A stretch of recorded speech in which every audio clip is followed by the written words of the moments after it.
सतर के अहकाम शरीयत में क्या बयान किए गए। चुनांचे नमाज में मर्द को किन किन आज़ा को छुपाने का हुक्म दिया गया है, इस सिलसिले में ये तफसीली बहस देखें। नमाज में मर्द को बदन के जिन मकाम के छुपाने का हुक्म दिया गया है वो तकरीबन 8 आज़ा है जिसके छुपाने का हुक्म शरीयत में लाजिम और ज़रूरी करार दिया है। चुनांचे फतावा शामी वगैरह के अंदर है, नंबर 1 पेशाब का मकाम और उसके इर्द गिर्द का जो हिस्सा है, पेशाब और उसके आजू बाजू का जो हिस्सा है उसको छुपाना।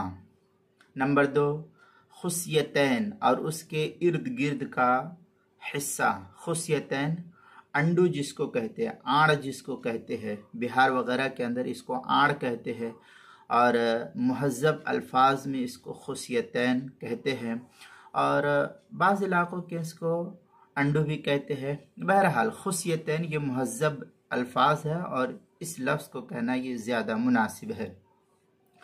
तो खुसियतैन का और उसके इर्द गिर्द का छुपाना, पाखाने का मकाम और उसके आसपास की जगह।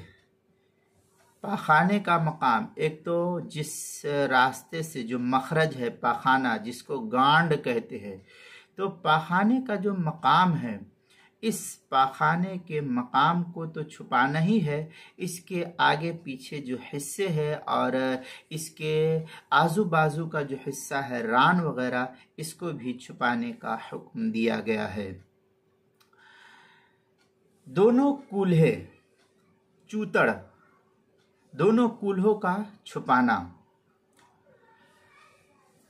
इसी तरीके से दोनों रान समेत जो घुटने हैं, इन रान समेत घुटनों का छुपाना।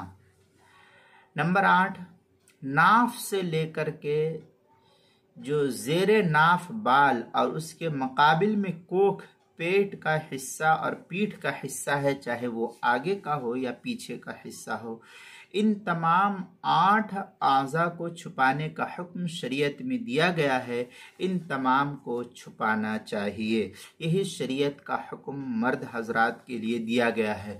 चुनांचे फतावा शाम में है आज़ा व औरत रजुल समानिया, अल अव्वल अज़्ज़कर वमा हौलहु, अस्सानी अल उन्सयान वमा हौलहुमा। इस तरीके की इबारत जो मैंने आपके सामने उर्दू पढ़ी है उसी की मुकम्मल इबारत जो है फतावा शामी जो बैरूत का छपा हुआ नुस्खा है उसकी दूसरी जिल्द सफ़ा 75, किताबुल मसाइल उसकी पहली जिल्द सफ़ा 269 पर इसको नकल किया गया है, वहाँ देख सकते हैं इस सिलसिले में तफसील।